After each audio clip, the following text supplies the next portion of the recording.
The desert sun had a way of showing no mercy. By noon it burned so bright that even the weathered stones around the church shimmered like they might melt into dust. The church itself stood lonely at the edge of the settlement, its whitewashed walls chipped and worn, the bell tower silent as if heaven itself had stopped listening, and there, just outside its shadow, lay the girl they had left behind. For 4 days she had been there abandoned, without food, without water, without a soul daring enough to come close. The townsfolk had made up their minds. They whispered words about her fate, about how she had fallen out of favor, about how the Lord had turned his face away. Yet none of them stopped to offer her even a drink from their well. Her dress, once pale, had gathered dust and tears. Her braids hung heavy against her back. With every hour, the sun stole more strength from her body, yet somehow she clung on. Her breathing was shallow now. Each time she closed her eyes, she wasn't sure if they would open again. The world swam in and out of focus. Sometimes she heard the faraway ringing of a hymn inside the church. Sometimes only the low whistle of the wind. In her mind, she replayed the faces of those who had walked past her, their eyes shifting away in shame or fear. Not one dared to look long, as if they were afraid her suffering might cling to them like a curse. On the 4th evening, as the sun dropped low and painted the desert in shades of copper and fire, she heard something different. Hooves against the earth, slow and steady, then silence. Her heart thudded, unsure if this was mercy coming or another kind of judgment. She forced her eyes open and saw a figure standing just beyond the wagon parked near the church wall. He was not like the men of the town. His hair was long, tied back with leather, and his skin carried the warmth of the desert itself. Across his chest, he wore bands of hide that told of battles and journeys no settler could imagine. An Apache, the kind of man they spoke of in fearful tones at the trading post. The kind they blamed for raids and losses, the kind they swore to keep away with rifles stacked by the door. And yet here he stood, tall and silent. Watching her with eyes that did not carry scorn, only question, she tried to lift her hand, but her strength was gone. Still, something in her gaze reached him. He walked closer, his steps careful, as though not to frighten her more than she already was. The girl could hear her own breath faltering, a soft rasp against the wide silence of the land. He crouched beside her, and for the first time in days, she felt the nearness of another human being who did not turn away. The Apache looked at the church, then at her, then back again. His brow tightened, as if he understood more than words could say that she had not simply been left behind, but cast aside. Without speaking, he reached into the pouch at his side and drew out a small skin of water. He tilted it toward her lips. The first drop burned down her throat like fire. But it was the sweetest fire she had ever known. Her body trembled as the water brought life back to her veins. She wanted to speak, to ask why he was here, what he meant to do with her. But the words would not form.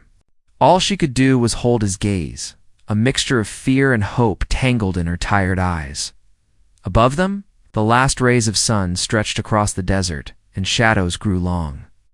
Somewhere in the distance a coyote cried out, and the horses tethered to the wagon stamped nervously.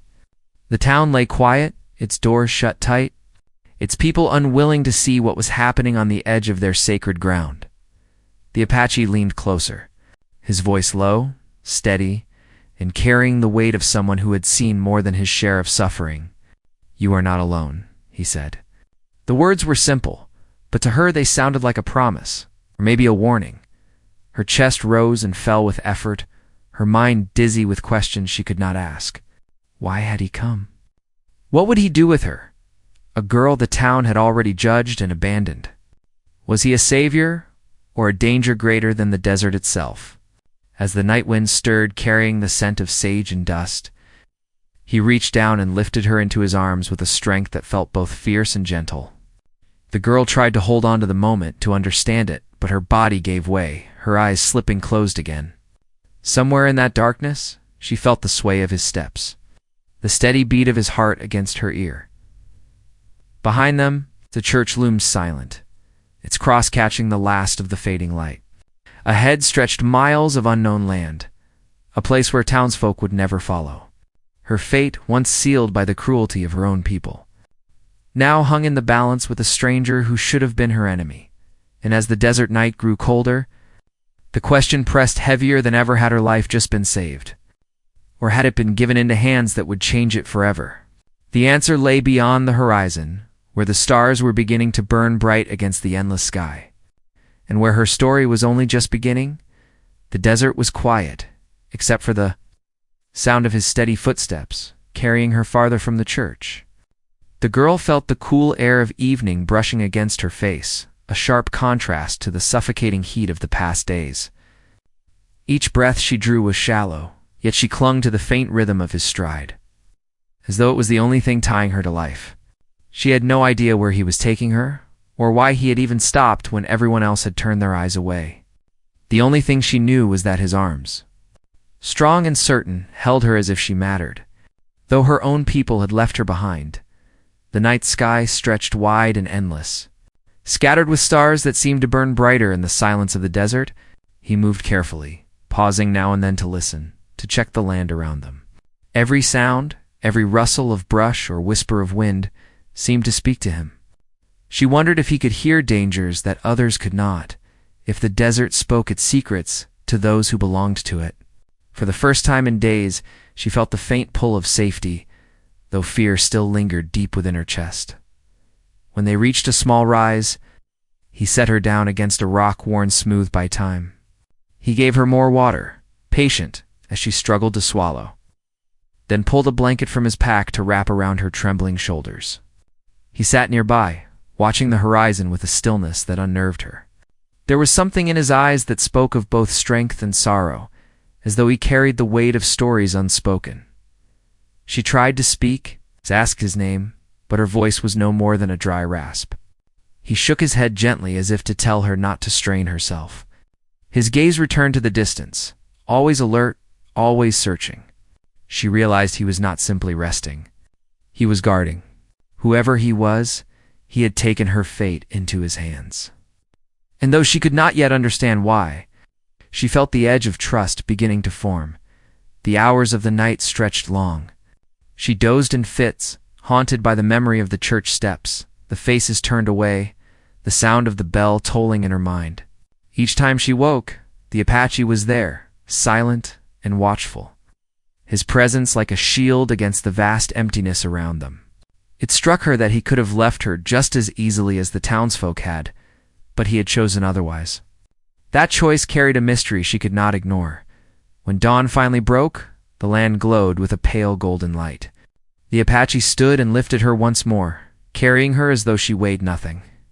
The girl felt shame prick at her heart. She had been reduced to nothing but a burden, yet he bore her without complaint.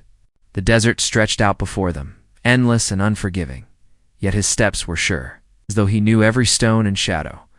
By midday, they came upon a small stream hidden between jagged rocks. The water trickled softly, clear and cool. He set her down beside it, showing her how to drink slowly, letting the life seep back into her, little by little. She wanted to thank him, but the words caught in her throat. Gratitude mixed with fear, fear of what he might expect from her. Fear of what her own people would say if they ever knew she had been saved by the very man they called their enemy. The hours by the stream gave her strength enough to finally whisper a question. Why? The word was barely audible, but it carried all the weight of her confusion. He turned his eyes to her, steady and unreadable, then simply said, "No one should be left to die." His voice was calm, but underneath it she heard something deeper, a conviction carved from pain and memory. She longed to know more, but he spoke no further. Instead, he prepared a small fire, using stones to shield its flame. From his pouch he drew food-dried meat, roots, something wild yet sustaining. He offered it to her, and though her stomach twisted, she forced herself to eat, for she knew it was what kept her alive. He ate little himself, watching her with a quiet patience that unnerved her. The desert wind shifted in the late afternoon, carrying with them a chill that hinted of night. She sat wrapped in the blanket, staring into the fire, while he crouched near the edge of the rocks, scanning the distance. His every move told her he expected danger, though she could not see it.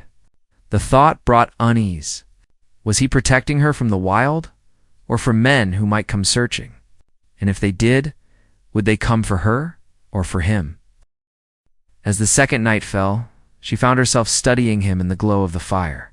His face was carved with lines of hardship, yet there was a quiet dignity in the way he carried himself. He did not boast, did not demand, did not look at her with the same judgment her own people had. He was an outcast in their stories, but in this lonely place, he was the only soul who had shown her mercy. The contradiction tugged at her heart, stirring questions she dared not voice.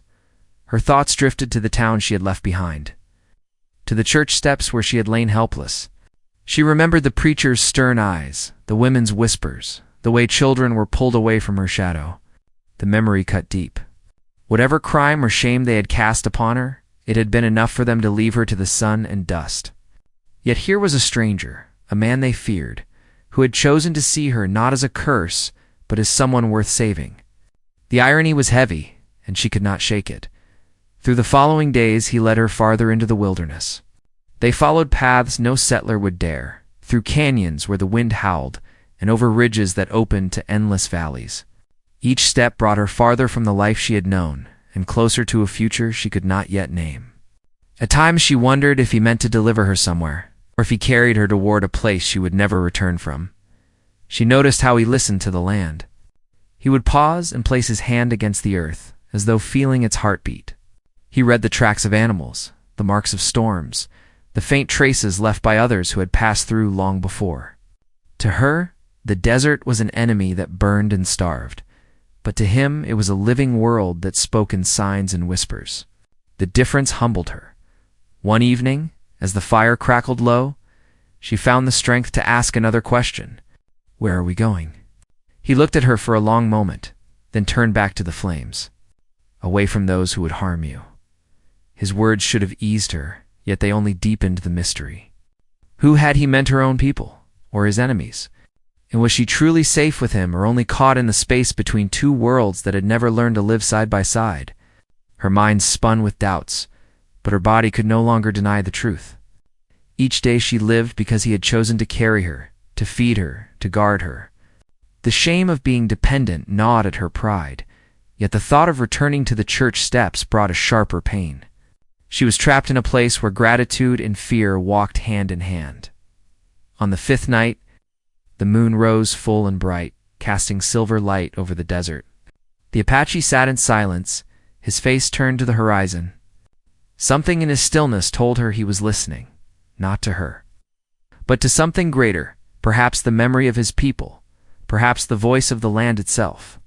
She wanted to ask him about his life, about the battles his eyes seemed to recall, about the sorrow that lingered in the corners of his silence. But the words stayed locked within her instead. She lay awake beneath the stars, her heart heavy with questions and the unshakable sense that her life had been set upon a path she could not escape. Each breath she took was a gift she owed to the man who sat watch beside her. Yet with every passing mile, she wondered what price would come with it, and whether she was ready to pay. The fire burned low. The wind whispered across the sand, and the desert stretched out endless and waiting. Somewhere beyond the dark ridges, the answers lay hidden. But for now, she was caught in the fragile space between past and future, in the care of a stranger whose presence had already changed the course of her life, though she did not yet know how far it would go by the time the moon had thinned again. The girl could walk short distances with a staff the Apache cut from a mesquite branch. The staff felt like a small promise. It did not erase the ache in her legs, but it reminded her that she was not carried any longer. Each morning she stood, swayed, steadied, and took a few steps across the sand. He watched without speaking.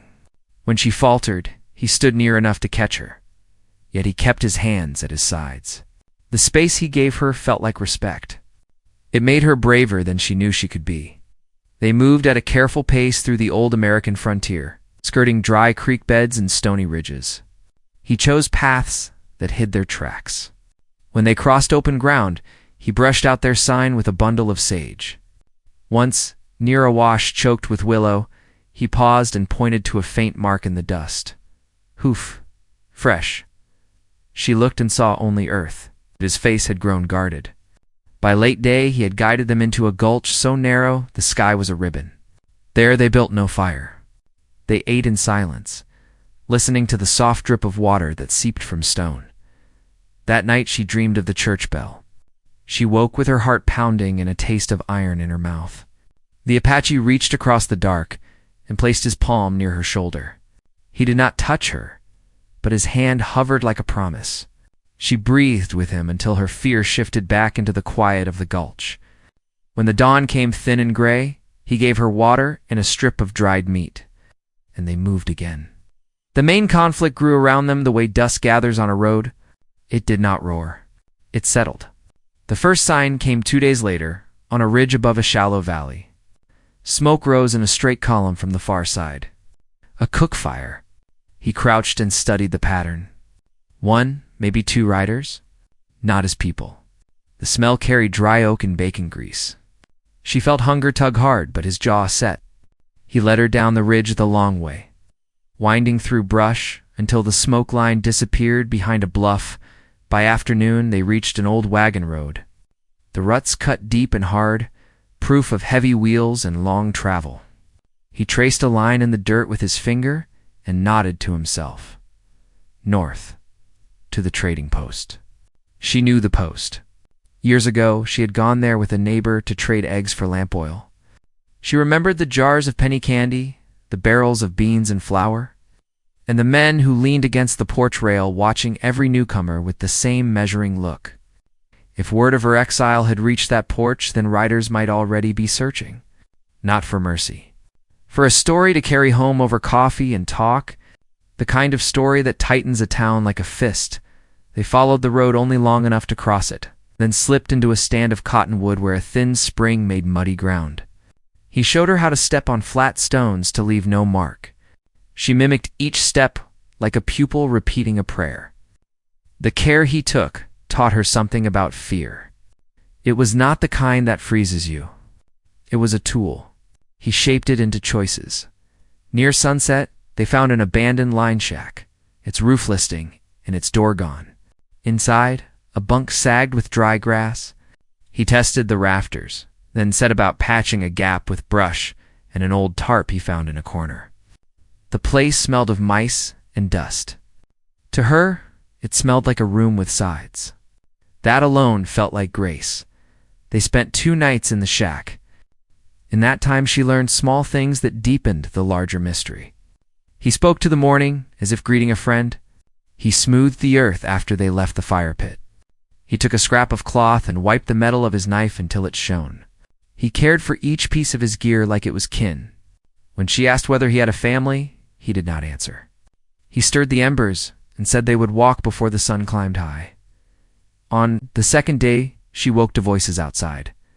Men. She sat upright. He had already knelt beside the doorframe, hand low, silent as a shadow. The voices drifted from the road, hot with talk. She picked up words in the wind. Church. Girl. Apache. The names fell like stones. One voice was young and eager. Another carried the flat edge of duty, Sheriff. They were not close, but they were near enough that a laugh cut through the trees and set her throat tight. The Apache waited without moving. When the voices faded, he turned and met her eyes. There was no panic in his face, only decision. They left the shack at once and struck southwest toward a low ridge that held blue shadow. The climb burned her legs and sent sweat into her eyes, but she did not complain. Halfway up, she looked back and saw dust curling off the road. 3 riders. The line of them made her stomach drop. She lowered her head and climbed. By dusk, they had crossed the ridge and entered a basin where rabbit brush ran gold, and the wind carried the smell of distant rain. Here the subplot that had been trailing them like a long cloud finally came into view. The riders did not belong to the sheriff alone. They rode under a second purpose, one born not in law, but in the ledger of the trading post. The storekeeper at the post dealt in more than beans and flour. He dealt in news. He kept notes in a small book wrapped with string. A girl left to die was news. An Apache seen near the church was news that could be traded for favors, for credit on a cow, for a set of horseshoes. The storekeeper told the sheriff half the truth and a ranch hand the other half. Each man then acted under a different compass. The sheriff told himself he was saving a soul gone astray and keeping the peace. The ranch hand told himself something had been taken from the town and needed taking back. Neither had asked the girl a single question. Back in town, the church stirred with its own unease. The preacher had led the decision that put the girl on the steps. He did it with calm, calling it a test, saying the Lord would choose. His wife had watched from the pews with her hands folded and her mouth set. After the second day, her hands began to tremble. She took a cup of water out to the steps, then stopped when she heard voices. 3 women had gathered near the well. They muttered about the risk to their children. Words like plague and shame passed between them. The preacher's wife turned away from the door and poured the water back into the basin. That night she lay awake, staring at the plaster ceiling while the bell tower threw a long shadow against the square. In the morning she walked to the river alone and knelt where the reeds moved in the current. She prayed without words. When she stood, a trader from the post was on the path. He tipped his hat and asked after the girl in a tone that made her cheeks burn. By noon the story had ridden out toward the ranch lines and the sheriff's small office. In the basin, the Apache showed the girl a place where red rock held a shallow cave. It was dry and hidden from the road. They gathered wood from a wash and stacked it under a ledge, then cooked a thin stew in a blackened pot he carried. As they ate, he spoke for the first time about his past. He told her of a small band that camped in the mountains in winter and in the low country in spring. He told her of a child he once lifted into the air to see the first thunderheads of summer, and of a morning when he awoke to a silence too heavy to speak of. He did not give details. He let the stillness say what it had to. She listened without asking. The hurt in his voice explained his quiet more than any answer could. The next morning she told him a piece of her own truth. She told him about the town and the kind eyes of a neighbor who had died the year before. She told him about the preacher's growing sternness and the way that women had started to guard their children when she walked by. She did not confess the particular reason the town had turned on her. Not yet. The words stuck like burrs. Still, she admitted that the bell sound now made her chest ache. He nodded, as if he already knew. He said there were many ways for a bell to wound. The remark hung between them like a shared mark. They moved again at noon, keeping to the heel of the ridge. The sky built to storm. Far off, the shape of a rider lifted and sank on a hill. Then a second. The Apache changed course. He chose a line down a ravine and through a stand of juniper that scraped their clothes. They walked until the light went old and the first quick drops hit the sand. Rain is a mercy and a risk in the desert. It hides tracks. It also swells the dry washes. The Apache chose a flat bench above a creek bed and set the blanket as a lean-to. The storm came with a roar. The girl held her staff and counted the time between flash and thunder. The bench held. The creek below turned from stone to a ribbon of brown water that hissed past. As the storm eased, a figure appeared on the far bank. The girl froze. The Apache watched without moving. The figure waved an arm. A voice carried over the water, rough and tired. It was not the sheriff or a ranch hand. It was a drifter the postkeeper sometimes hired to haul crates. The man lifted both hands to show they were empty. He asked if they had any food to trade. The Apache did not lower his guard. He asked in a voice that carried, who else was on the trail? The drifter named a price for his news. The girl pulled at the Apache's sleeve and whispered that the man had once shared jerky with a hungry child behind the post. The Apache studied the drifter a long time and then tossed him a small roll of tobacco. The drifter cupped it like a prize, then squinted through the rain. He said to riders were a day behind and had picked up sign near the line shack. He also said the storekeeper had been selling a new story at the post. The story said the Apache had taken the girl for ransom and was headed to a camp in the South Hills. The sheriff had sworn to bring her back. The ranch hand had sworn to bring her back in a different way. The drifter shook rain from his hat and vanished into sage. The new lie changed the ground under their feet. The Apache understood at once. A bounty of pride had been pinned to a map that did not exist. If they moved south, they would ride into a net of anger and rumor. If they stayed put, the rain would wash the last of their tracks, but the riders would still cast lines across every known camp. He rubbed a thumb along the edge of his blade and stared north. The girl saw the direction in his eyes and felt a ripple of dread. North meant closer to the town. North meant closer to the church, whose shadow still lingered inside her. Yet north also meant a canyon he knew, a narrow place with stone walls where one could watch a whole mile of approach. He said the canyon had water year-round. He said if they reached it by dawn, they could rest and plan. They set out under a ragged sky. The storm left the air cool and sharp. With each step, the girl's fear crowded her chest. She began to see the faces of the riders, not as shapes on a ridge, but as men who might call to her with practiced concern. She wondered what she would say if the sheriff himself appeared. Would she have the strength to tell the truth? Did she even know the truth in a way that words could carry? The Apache seemed to sense her thoughts. He said a person can carry two truths at once, the one others demand, and the one that keeps the heart beating. He told her to keep hold of the one that kept her alive. At first light, they reached the mouth of the canyon. A creek flashed over dark stone and disappeared into a narrow slit. Cottonwood leaned toward the water. Birds stitched the air with quick calls. They followed the creek inside until the sky thinned to a stripe. The place felt safe to her in a way that made her knees weak. The Apache led her to a shelf of rock high above the water.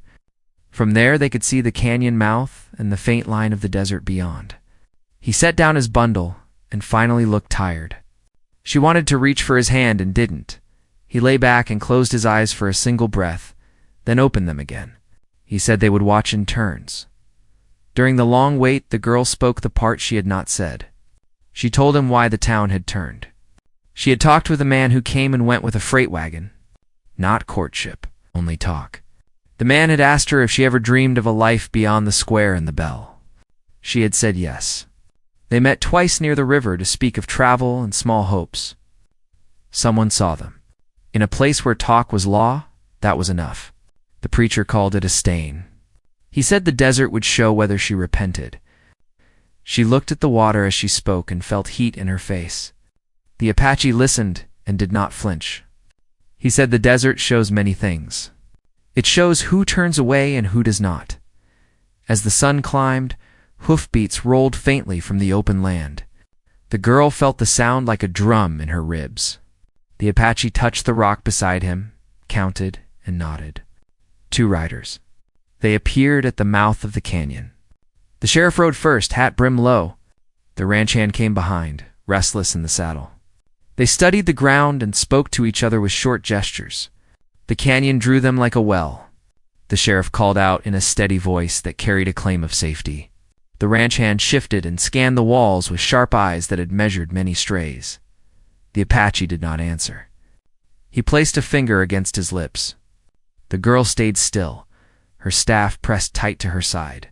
The sheriff eased his horse a length forward, then stopped and studied the tracks near the water. He pulled off his gloves and touched the damp stone. The ranch hand pointed to a print he thought he saw. The sheriff shook his head. He looked up the canyon. His eyes were careful, but not cruel. She felt a flicker of something like pity. Then the ranch hand spoke a sentence that hardened the air. He said the postkeeper's price would go up if the Apache slipped them again. He said some men would not mind setting fire to a cottonwood grove to drive a fox from its den. The sheriff told him to hold his tongue. The ranch hand shrugged and spat into the water. The spit spun down the creek and vanished into shadow. The sheriff raised his voice and asked the girl to come out if she was there. He said the town would give her a bed and food. He said the preacher had opened the church door. The words sounded clean. They did not match the 4 days of heat on her skin. The girl's fingers tightened on the staff until they ached. The Apache watched her, not the riders. He was asking a question without words. The choice was hers, and it would lead them both toward whatever came next. The sheriff waited. The canyon held its breath. The ranch hand shifted again and scanned the walls, his palm riding close to the handle of his rope. The creek murmured past with a sound that felt too gentle for the moment.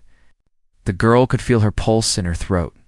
She drew one breath, then another, and understood that no matter which way she turned, something in her life would close behind her like a gate. She reached for the answer that kept her heart beating. Before she could speak, a shadow crossed the canyon mouth. Another rider. The figure pulled up short, took in the scene, raised a hand high in greeting that meant something different to the law and to the land. The sheriff turned in his saddle. The ranch hand swore under his breath. The Apache's eyes narrowed, reading signs in that raised hand that the girl could not yet see. The new rider tipped a brim and called the sheriff by name. Then said he had a message from the trading post that would change the hunt. The canyon grew smaller around them, and the water kept moving, as if time itself had chosen not to stop. The rider at the mouth of the canyon sat tall in the saddle, rain still dripping from the brim of his hat. His horse tossed its head, stamping against the rocks as if impatient. The sheriff shifted, keeping one hand near the reins, while the ranch hand muttered a curse low under his breath. The air thickened, holding the weight of words not yet spoken. The Apache did not move, but his body had gone sharp, every line of him tuned to the stranger's signal. The girl, crouched behind the rock shelf, felt the space between heartbeats stretch until it hurt. The rider raised his hand again, slower this time, and called out that the postkeeper had sent him. He said the story spreading in town had changed once more. Now it was not only that the Apache had stolen the girl, but that he meant to trade her for rifles. Rifles that would later be turned on settlers' homes. The ranch hand spat again, his jaw tightening with fury. The sheriff looked down at the water flowing at his horse's hooves, his silence carrying the weight of a man who had heard too many shifting tales. The girl gripped, her staff so tight her knuckles burned. She knew how quickly talk could twist into rope. She had seen it before, when whispers about a neighbor's land dispute turned into a fistfight at the well. But this was heavier, darker. This was talk sharpened into weapons, talk that could hang a man or send him to the gallows without a trial. She wanted to shout down from the ledge to speak her truth, yet her voice caught. Would the truth even matter when the lie had already gathered such strength? The Apache's eyes never left the new rider. He read the man's posture, the way his hand rested on the saddle horn, the way he leaned just slightly forward, like one who carried not only words but intent. The silence stretched until even the creek seemed to hush. Then the sheriff asked what proof the postkeeper had. The rider laughed, short and sharp. Proof was not needed, he said. Fear was proof enough. Fear had already put rifles in men's hands and stirred talk of forming a posse. He told the sheriff he had been sent ahead to bring the girl back before blood was spilled. The ranch hand seized on the words. He urged the sheriff to ride deeper into the canyon, to drag her out before the Apache could bargain her life away. The sheriff hesitated. His eyes lifted once to the canyon walls, and for a flicker the girl thought he might see her shadow. She ducked back, her breath loud in her own ears. The Apache laid a hand flat on the rock, signaling for her to stay still. His calm steadiness wrapped around her fear. Though it did not erase it, the new rider pressed his case harder, warning that if they failed, men from 3 ranches would march by nightfall, their anger fanned by the storekeeper's tale. He said the preacher himself had stood on the church steps and called the girl's survival a mark of sin, a stain that could not be left unchecked. The words struck her like stones. The church bell she once heard as holy now echoed in her chest as a sound of judgment. She pressed her forehead against her staff, torn between rage and sorrow. Below, the sheriff finally dismounted, his boots sinking into the wet sand.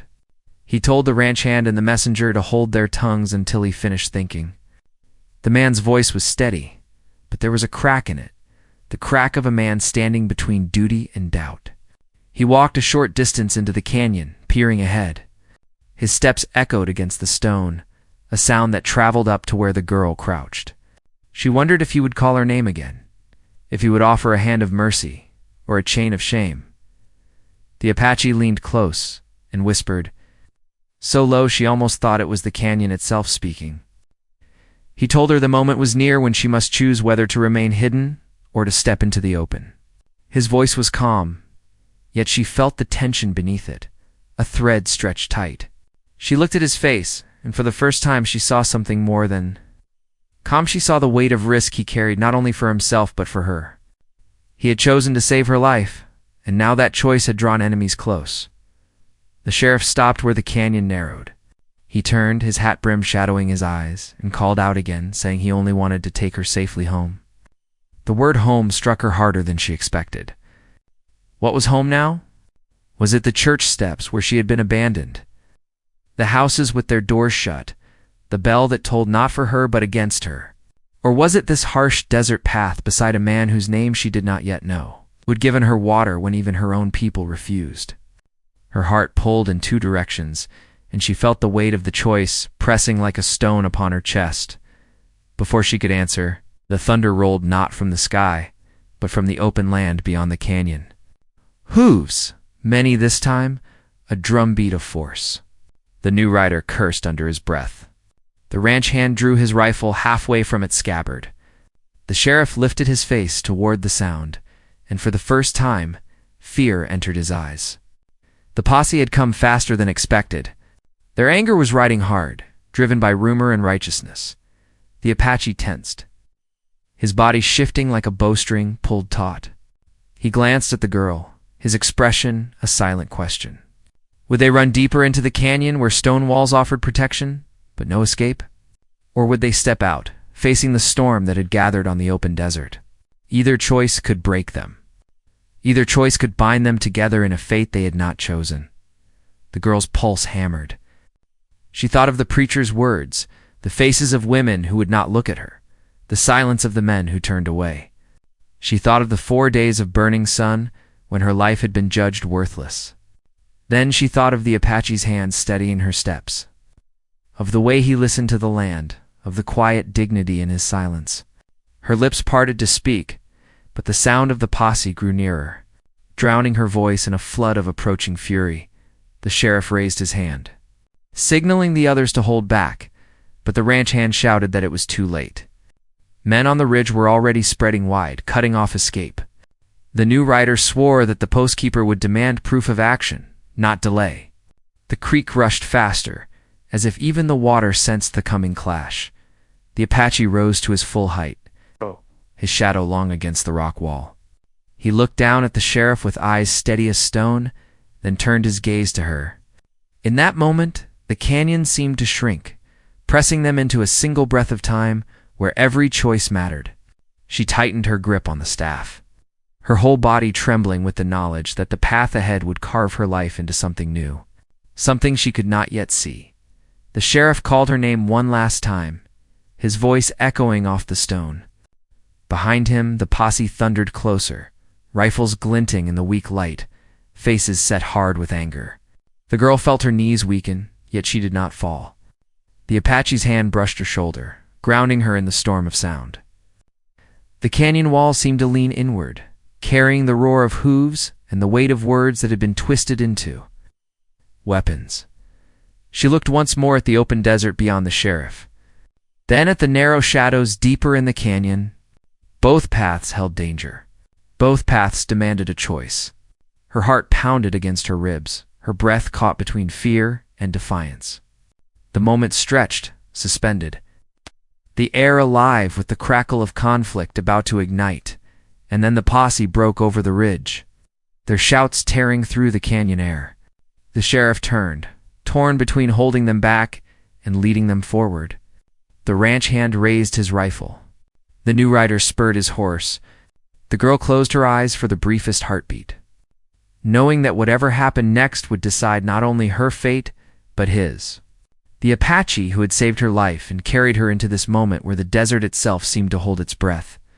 The canyon roared with noise as the posse thundered forward, their horses kicking up stone and dust. The sheriff shouted for them to hold, but anger has its own voice, and it drowned him out. The ranch hand had already leveled his rifle, his finger twitching against the trigger. The girl's heart hammered so hard she thought it might break her chest apart. She could feel the Apache steady beside her, still as the canyon wall, his silence holding more strength than all their shouts combined. The first shot cracked the air, echoing off the stone. It hit high above them, a warning or a rush of temper. She could not tell. The Apache's hand pushed her gently back against the rock, his body forming a shield between her and the men below. Shouts rose louder. The sheriff tried again to calm them, his voice cutting through for a moment. But the posse had been fed to many lies to let reason take root. They demanded proof, demanded the girl be shown, demanded the Apache lay down his arms. The girl felt a sudden heat rise in her chest, a mix of fear and something sharper defiance. For too long she had been silent, letting others decide her worth. Now, with rifles pointed and her life balanced on the thin edge of rumor, she understood silence would finish her as surely as the desert sun had nearly done. She stepped out from behind the rock, her staff clutched in both hands. Her body shaking, but her voice strong enough to carry across the canyon. She shouted that she was alive because of the Apache, that while her own people had abandoned her to die, he had given her water, food, and the will to keep breathing. The words hung heavy in the canyon air. For a breath, the posse froze, the sound of hoofs stilled, the anger caught mid-stride. The sheriff's head lifted, his eyes meeting hers, a flicker of recognition in them. But the ranch hand spat into the dust and shouted that her words were nothing but tricks, that she had been bewitched, lured away by an enemy. He raised his rifle again, his anger trembling with the need to strike. Before he could fire, the sheriff swung his arm and knocked the barrel aside. The shot blasted into stone, shards flying, startling the horses into rearing. Shouts broke into chaos as the posse fought to steady their mounts. The sheriff turned on the ranch hand, his voice like iron, warning that no more shots would be fired until he had heard every word from her mouth. His authority still carried weight, and though the men grumbled, they lowered their weapons. It's uneasy but listening. The girl stood tall, despite the tremor in her limbs. She spoke of the 4 days at the church, of the way the townsfolk had passed her by with downcast eyes. She told them how the preacher's judgment had left her to the sun, how no one had offered her a sip of water, how she had been cast aside like something less than human. She lifted her chin and pointed to the Apache, saying it was he who had chosen differently, who had seen her life as worth saving when her own kin had not. Her words cut through the canyon like a blade of truth. Some of the men shifted in their saddles, their anger faltering beneath the weight of what she said. The sheriff's jaw tightened, and his gaze swept the posse as though daring them to deny the truth. The ranch hand, red-faced and seething, shouted again that it was lies, that no Apache could be trusted. But his voice cracked, and the certainty in it rang hollow against the raw honesty of the girl's testimony. The Apache remained silent, his presence steady and unyielding. He did not need to add to her words, for his actions spoke louder than any speech could. The sheriff finally turned to him and asked if what she said was true. The Apache inclined his head once, calm and sure. That small gesture carried the weight of a vow. The posse fell into uneasy quiet. The horses stamped and snorted, the sound filling the pause. The sheriff rubbed his hand across his face, the burden of judgment heavy on him. He told the men that there would be no more chasing, no more blood spilled on the soil of lies. He said the girl's words were enough, and if she chose to walk away with the Apache, that was her right, for she owed nothing to those who had left her. The ranch hand cursed and tried to argue, but the sheriff's glare silenced him. The men shifted, uncertain now, their anger losing its fire. One by one, they turned their horses, muttering among themselves, until only the sheriff remained facing the canyon. He looked up at her and said softly that he hoped one day she might find peace, whether among her people or far from them. Then he turned his horse and rode after the others, leaving the canyon quiet once more. The girl felt her legs weaken, and she sank onto the rock ledge, trembling with the release of so much fear. The Apache crouched beside her, steadying her with a hand on her arm.